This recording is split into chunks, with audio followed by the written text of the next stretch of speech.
Assalamu alaikum. Assalamu alaikum. Jazakallah. Assalamu alaikum, jazakallah. La ilaha illallah wahdahu la sharika lahu wa ashhadu anna Muhammadan abduhu wa rasuluhu. Amma ba'du fa'udhu billahi minash shaitanir rajim. Bismillahir rahmanir rahim. Beloved Cher Huzour, chers invités de la Jalsa Salana, chers téléspectateurs du monde entier, Assalamu alaikum wa rahmatullahi wa barakatuh. Aujourd'hui, il m'a été donné la possibilité de parler des efforts de ces grands califes pour guider les puissances mondiales vers la paix. C'est en effet un vaste sujet et je suis certain que je ne serai pas capable de couvrir le sujet dans son intégralité.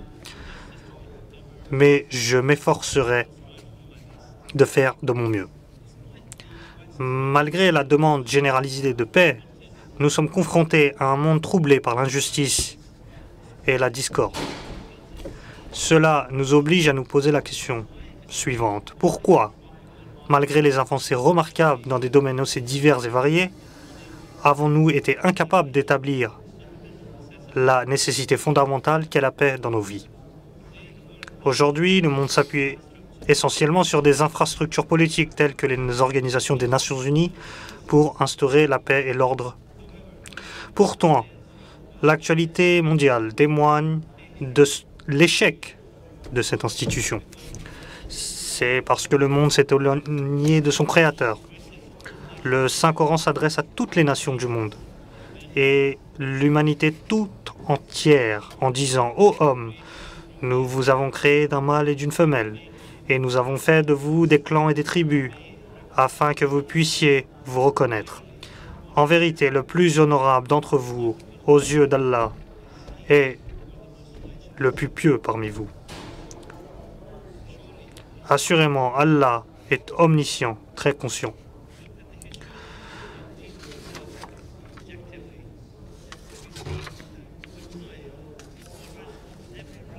Nous voyons que tous les suivants des religions se sont éloignés de leur message originel. Nous avons vu dans le passé lorsque l'islam s'est divisé, car 1400 ans auparavant, le saint prophète sallallahu alayhi wa sallam a annoncé ce déclin.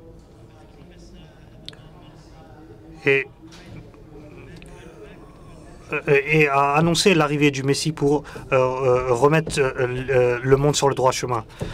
Le Messie premier, alayhi salatu wassalam,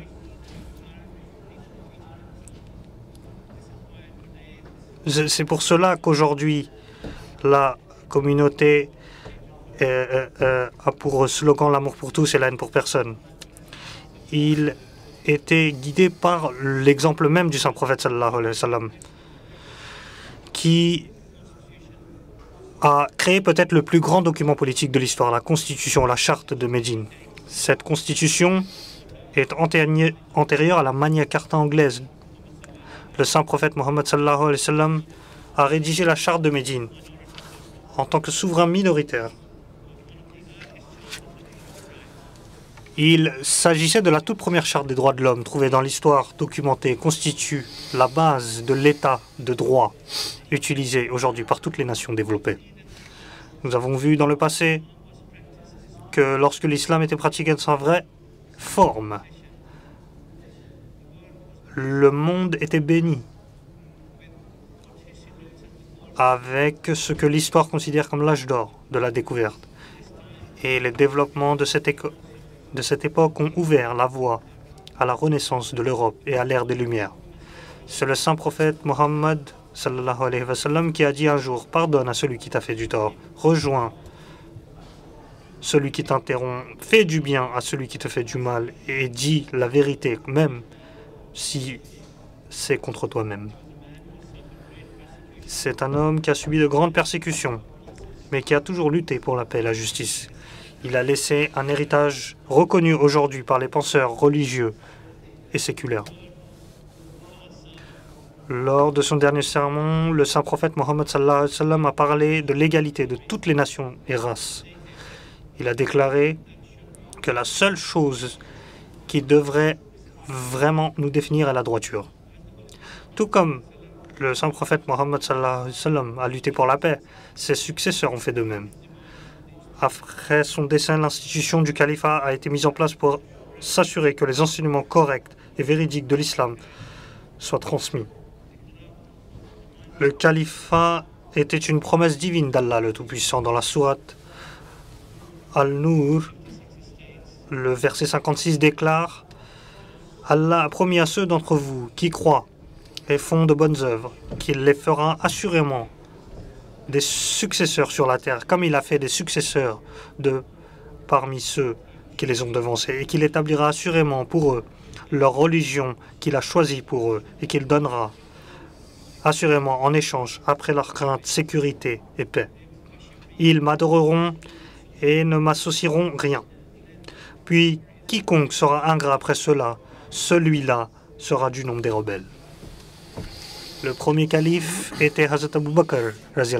Il suivit l'exemple qui lui était donné et mit tout en œuvre pour s'assurer qu'il n'y ait pas de distinction entre les différents membres de la population. Il a établi les bases de l'expansion pacifique de l'islam. Son leadership et il utilisa habilement la diplomatie et les approches pacifiques pour consolider la société musulmane.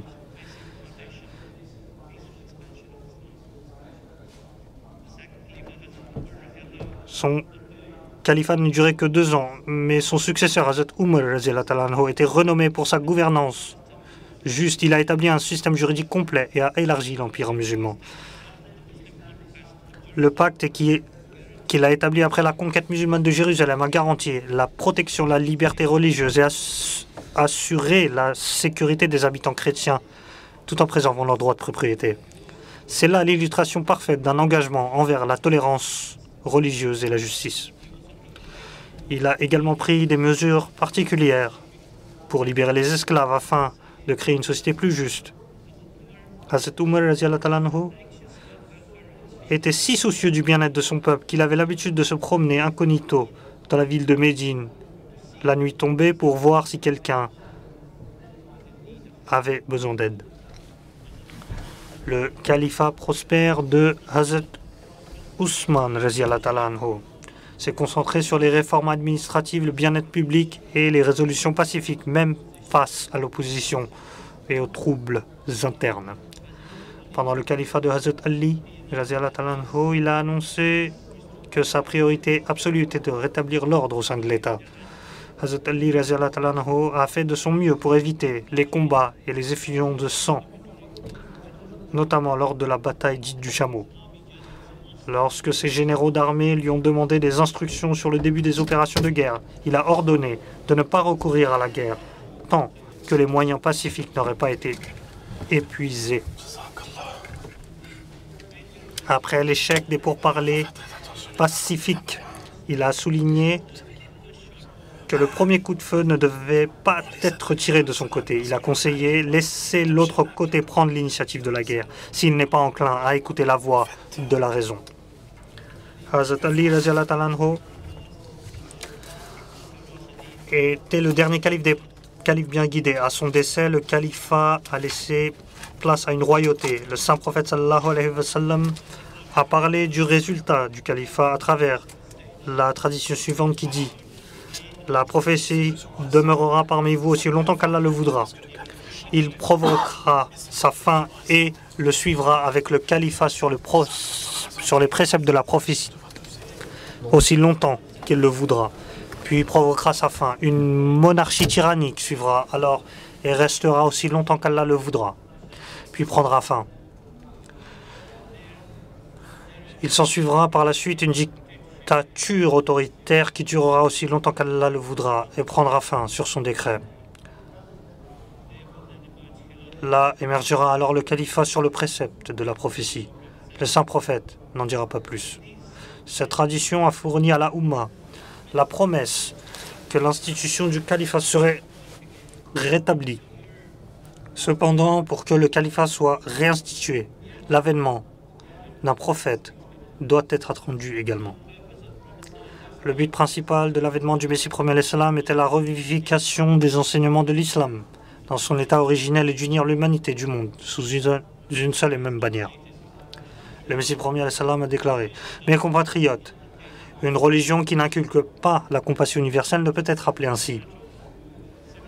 De la même manière, un être humain sans faculté de compassion ne peut être qualifié d'humain. » Au cours de sa vie, il a envoyé des messages à divers dirigeants religieux et politiques pour les inviter au message de paix, d'unité, et les a rappelés à Allah le Tout-Puissant. Plus particulièrement, il a écrit une lettre à la reine Victoria à l'occasion de la célébration de son jubilé et a transmis le message de la paix et de l'islam véritable au Royaume-Uni. Il a enseigné au monde musulman que le moment était venu pour le djihad de la plume et non celui par le glaive. Le Messie premier al-Islam a éclairé dans le Malfouzat, le volume 8, à la page 20, c'est maintenant le djihad avec la plume, plutôt que celui par le glaive, qui doit être mené. Son message a été transmis par les Khulafa'i Ahmadiyya. Il convient de mentionner que les Khulafa'i Ahmadiyya, au cours des 115 dernières années, ont fermement appelé l'humanité à embrasser cette profonde compréhension de l'islam qui représente l'incarnation de la paix véritable. Le premier successeur du Messie premier alayhi salam était Hazrat Maulana Hakim Maulvi Nuruddin. Ses services à la cause de l'islam sont à jamais tenus en haute estime. Le Messie premier alayhi salam l'a loué dans un couplet persan qui est un beau témoignage en reconnaissance de son dévouement et de son statut. Comme ce serait bien si tous mes fidèles étaient Nuruddin. Cela n'est possible que lorsque le cœur est illuminé par la lumière de la vérité et de la croyance ferme. Dans son commentaire de la sourate Al-Asr du Saint-Coran, le calife Raziyallahu ta'ala anhu a déclaré le commentaire suivant. Sans la paix, nous ne pouvons pas exceller en matière de religion ou d'affaires mondaines. Par conséquent, je souligne l'importance de renforcer la paix. La paix nécessite également la solidité, une qualité qui relève de la compétence du gouvernement. Je ne parle pas pour flatter, mais pour transmettre la vérité que vous devriez adopter une position pacifique en tant que communauté permettant le progrès et une existence paisible. Le premier calife Raziyallahu ta'ala anhu a également formé une équipe d'érudits destinée à répandre et de porter le message de l'islam Ahmadiyya à travers le monde. L'un des érudits s'appelait Chaudhry Fateh Mohammed Sehal Saheb. Il a été envoyé en Angleterre dans le but de répandre le message de l'islam dans toute la région. Notre présence ici aujourd'hui témoigne du succès de cette entreprise. Son temps en tant que calife a été bref. Cependant, au cours de cette période, il a pu aider à établir l'unité et la direction de la communauté. Après son décès, le manteau du califat a été transmis au deuxième calife, Hazrat Mirza Bashiruddin Mahmoud Ahmad Raziyallahu ta'ala anhu, le fils promis de Hazrat Mirza Ghulam Ahmad alayhi salam. Il avait 25 ans à l'époque. Il était connu sous le nom de Hazrat Muslim Maud, le fils et réformateur promis, suite à une prophétie révélée au Messie premier alayhi salam. Un attribut de Hazrat Muslim Maud a prédit dans la prophétie était qu'il libérerait les captifs. Ses efforts pour libérer différentes nations musulmanes ont été reconnus même par ses adversaires. Dans Khutbat et Mahmoud, Hazur a déclaré « Mon conseil pour vous, c'est que vous avez été créés dans un but précis, éradiquer la corruption qui sévit dans le monde et apporter la paix, démontrant au monde que la mission du Messie premier alayhi salam va au-delà de l'union des frères, mais englobe également la transformation des ennemis en frères. » Il existe de nombreux exemples dans lesquels il a utilisé son influence et ses conseils avisés pour établir la paix. En 1930, lorsque l'autocratie hindoue et des dirigeants du Cachemire ont commencé à persécuter la majorité musulmane et à la priver de tous leurs droits. À cette époque, tous les dirigeants musulmans et les politiciens ont demandé à Hazrat Muslim Maud d'aider ceux qui étaient confrontés à l'oppression. Les efforts inlassables et le leadership de Hazur ont abouti au succès de leurs mouvements et les Cachemiris ont pu pousser un soupir de soulagement. Durant la Seconde Guerre mondiale, lorsque les combats ont lieu, il y avait une possibilité que la guerre s'étende. Hazur a prononcé un serment en disant qu'il faut empêcher la propagation des combats en Terre Sainte. Un important journal de l'époque nommé Zamzam a applaudi ce service de Hazur en ces termes. Dans ces circonstances, l'imam Sahib a montré un tel amour pour l'islam en référence à l'Égypte et à la Terre Sainte du Hejaz que nous lui sommes grandement redevables. Et en exprimant son inquiétude, il a représenté à juste titre les sentiments des musulmans. En 1948, la question de la division de la Palestine est en discussion au Conseil de sécurité de l'ONU. À la demande des Arabes, Hazur a ordonné à Hazrat Chaudhry Mohammad Zafrullah Khan Sahib de rester aux États-Unis pour prendre en main leur cas. Les délégations arabes ont remercié Hazur en envoyant un télégramme en disant « Nous avons été grandement soulagés. Nous espérons que cela soutiendra énormément nos demandes. » Également, sous la direction de Hazur, Hazrat Chaudhry Mohammad Zafrullah Khan Sahib s'est battu pour l'indépendance de divers pays musulmans. Et cela a été reconnu par l'éminent dirigeant égyptien Al-Sayyid Mustafa Mo'min qui déclare « Chaudhry Mohammad Zafrullah Khan occupe une position enviable dans le monde de l'islam. Il est considéré comme un homme d'État de premier plan au Moyen-Orient et en Égypte et dans d'autres pays arabes en particulier. Par son soutien énergique à la Tunisie, au Maroc, à l'Iran, à l'Égypte, aux Nations Unies, elle a servi la cause de l'islam d'une manière qu'aucun autre dirigeant n'a été capable de faire. Hazur a également diffusé son message de paix à travers le monde. Il a fait un voyage historique au Royaume-Uni, où il a participé à la conférence mondiale des religions.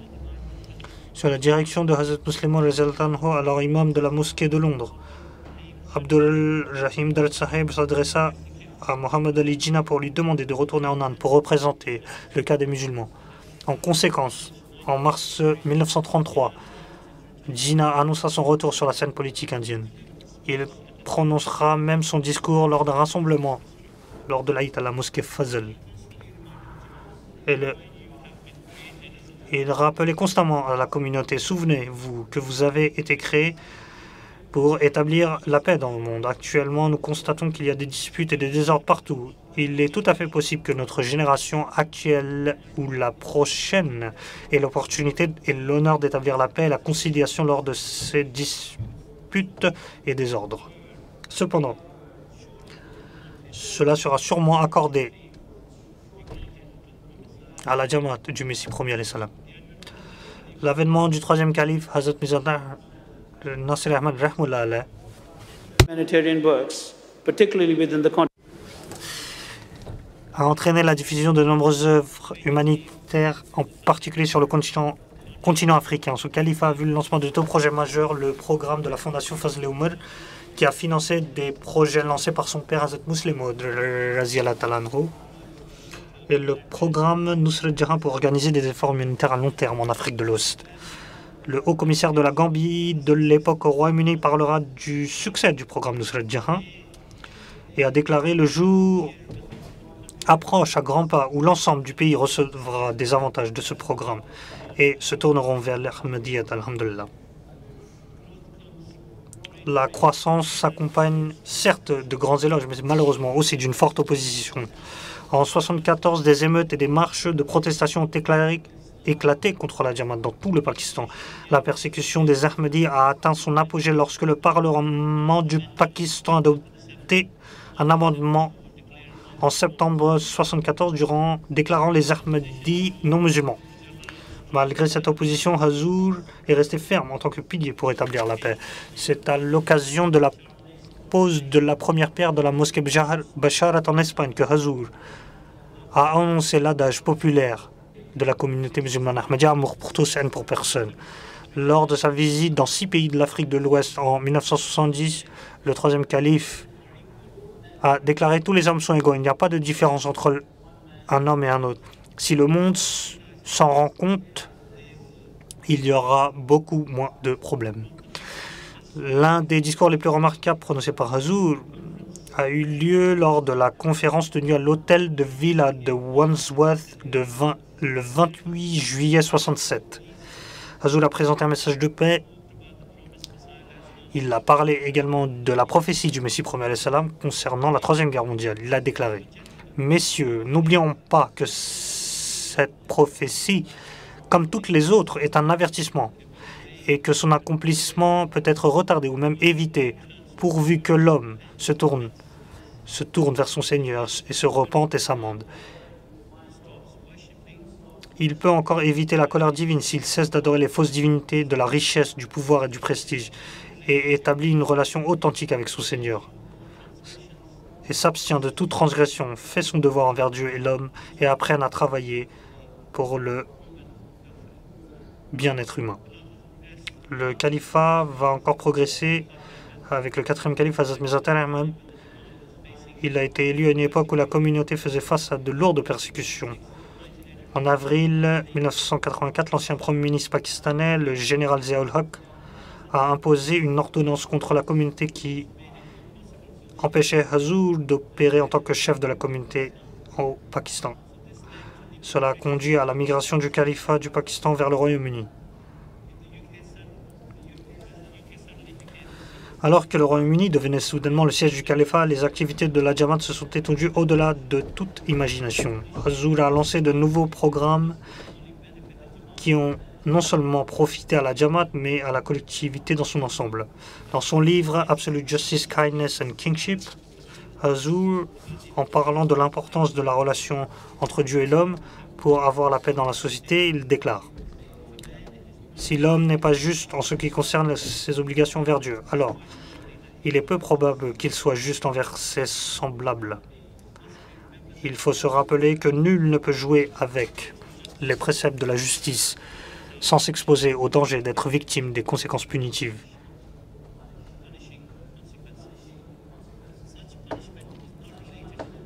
Une telle punition n'est pas liée à la colère de Dieu, comme si elle descendait du ciel, mais est le résultat de la violation des lois de la nature.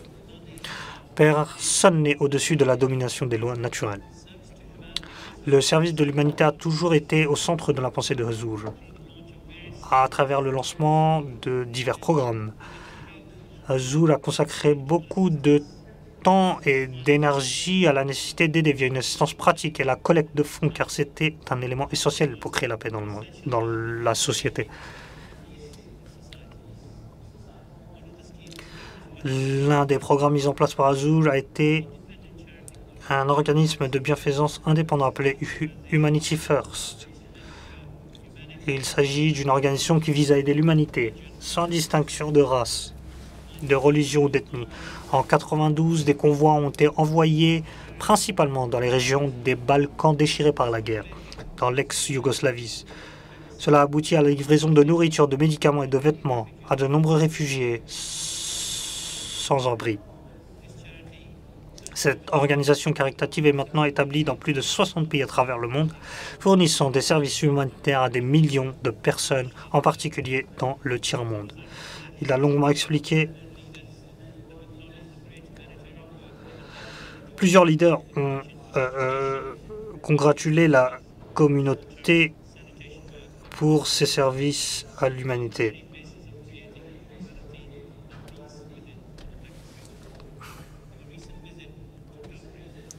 Dans une visite récente à Calgary, Justin Trudeau a également congratulé la Jamaat.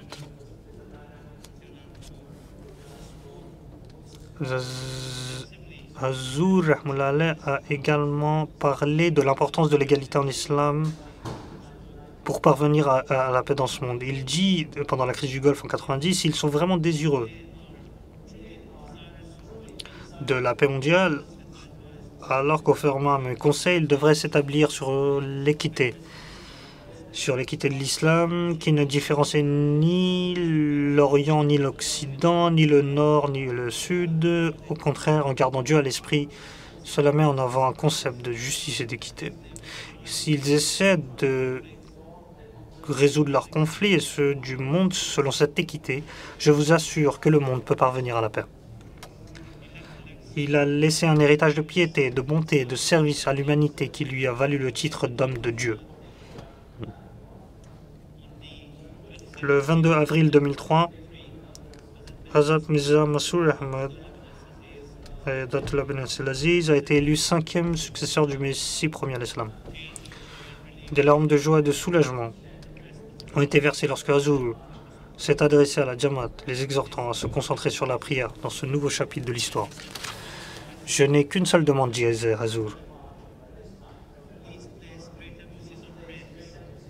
Veuillez mettre l'accent sur la prière. Priez, priez, s'il vous plaît, priez, priez. Ces prières devaient apporter un message de paix à travers le monde. Aujourd'hui, notre bien-aimé Hazur est considéré comme la principale figure musulmane du monde promouvant la paix et l'harmonie interreligieuse. À travers ses sermons, ses conférences, ses livres et ses rencontres personnelles, Hazur a continuellement préconisé l'adoration d'Allah, le Tout-Puissant, et le service à l'humanité. Il promeut également continuellement l'établissement des droits humains universels, d'une société juste et d'une séparation de la religion et de l'État. Au cours de cette période bénie,